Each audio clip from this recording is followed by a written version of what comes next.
My topic is on food in the U.S., and the claim is that food advertisements and prices in the U.S. lead to bad eating habits and problems gaining weight, specifically in 4 areas.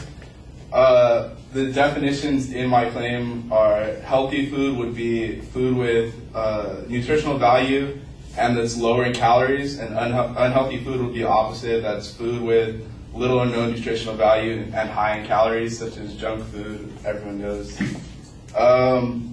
The secondary claims are fast food advertisements cause bad eating habits, unhealthy food is cheaper than healthy food, and lower income areas have higher obesity rates.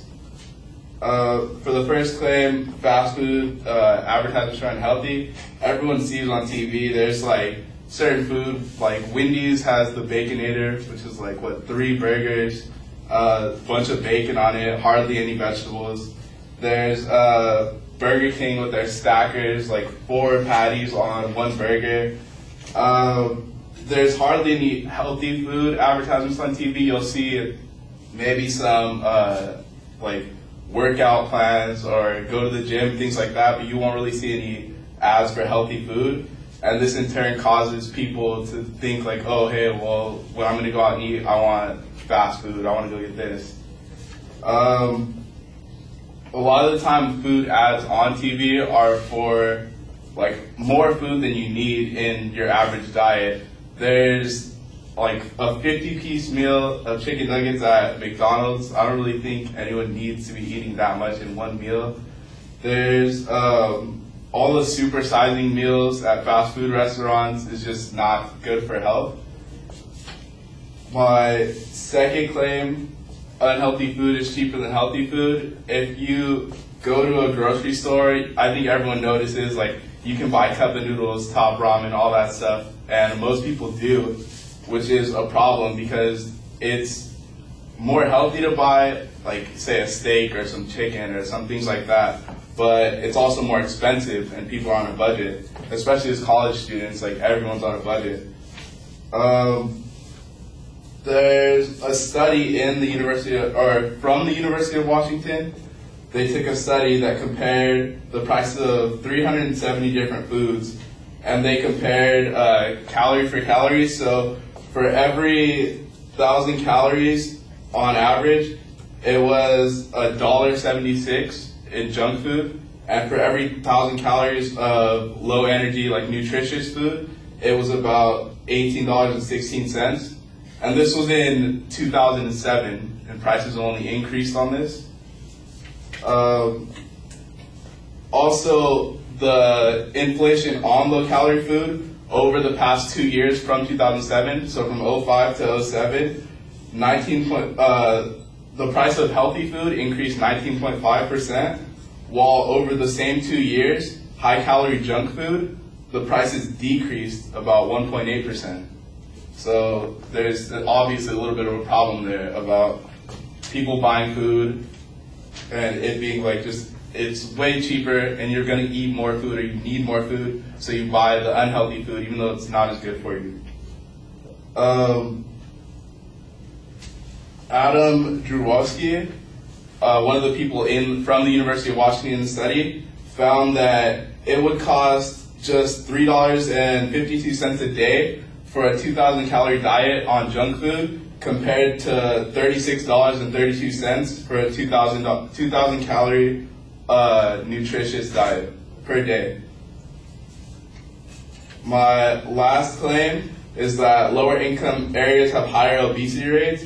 There's a direct correlation between low income areas and high obesity, because you can probably tell if you go to somewhere like around the beach or places like that, there's less fast food areas to eat. There's more small owned restaurants, things like that. But if you have smaller areas, even around Pomona here, you see fast food areas almost everywhere you go. There's more exercise in those areas. That's not part of the claim, but also in the study there was a study from New York University that found not only was there higher obesity rates because of less accessibility to food, to quality food in low-income areas, but there was also lower exercise rates. And my time is up, but that's pretty much the idea. Sorry.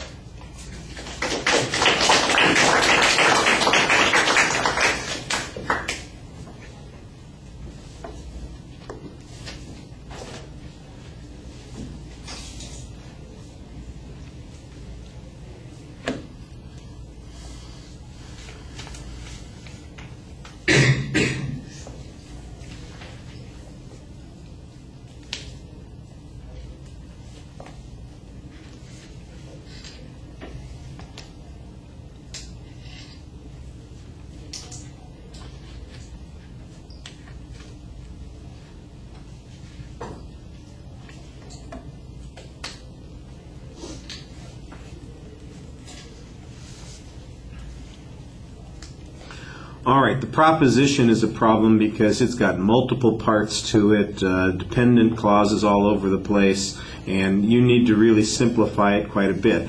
The secondary points are not always phrased as declarative sentences, and even those that are phrased as declarative sentences don't always make an inference. You're telling us what the evidence is on those points, not what conclusion we should draw from the evidence. For instance, the one point that says that fast food is cheaper than healthy food. Okay, that may be a fact. What inference do you want us to draw from that? And the inference there is that consumers are going to be motivated by the price difference. That's really what your argument is. So that's what the claim ought to be. The other thing is just your data. You don't want to, your secondary points should not be, here's the label for the data. It should be, here's the inference that I'm making, and then the data is the thing that supports that particular inference. So I thought that was a little bit problematic. I did like some of the examples that you use. There's probably not much dispute about some of them. You've got the examples of the different kinds of foods, like the